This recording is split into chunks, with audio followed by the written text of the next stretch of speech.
बिस्मिल्लाहिर्रहमानिर्रहीम अस्सलामुअलैकुम।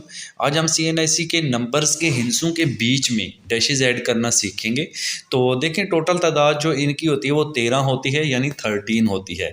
तो पहले 5 हिंसों के बाद यहाँ पर डैश होती है। अगर हम मैनुअली ऐड करें तो यहाँ पर डबल क्लिक करके एडिट करके यहाँ ऐड करना पड़ेगा, फिर लास्ट पे ऐड करना पड़ेगा। तो इस तरह बहुत ज़्यादा ये टाइम ले सकता है।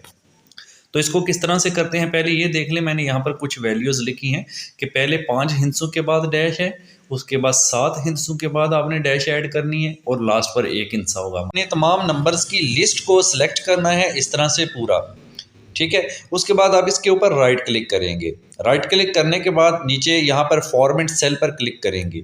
एक फॉर्मेट सेल के नाम से हमारे पास विंडो खुलेगी। तो इसकी लेफ़्ट साइड पर नीचे यहाँ पर कस्टम ये लिखा हुआ है, यहाँ क्लिक करें और यहाँ टाइप लिखा हुआ है। यहाँ पर आपने चूँकि पहले 5 हिस्से होते हैं तो आपने क्या करना है, 5 बार 0 लिखना है, उसके बाद डैश लगानी है, फिर 7 बार 0 लिखना है, उसके बाद फिर डैश लगाकर 1 0 लिख देना है। ये हमारा फॉर्मेट हो गया। अब आप नीचे ओके कर दें। तो जैसे ही आप ओके करेंगे आप देख सकते हैं आपकी ये जो डैशेज़ हैं वो बीच में फिल हो चुकी हैं।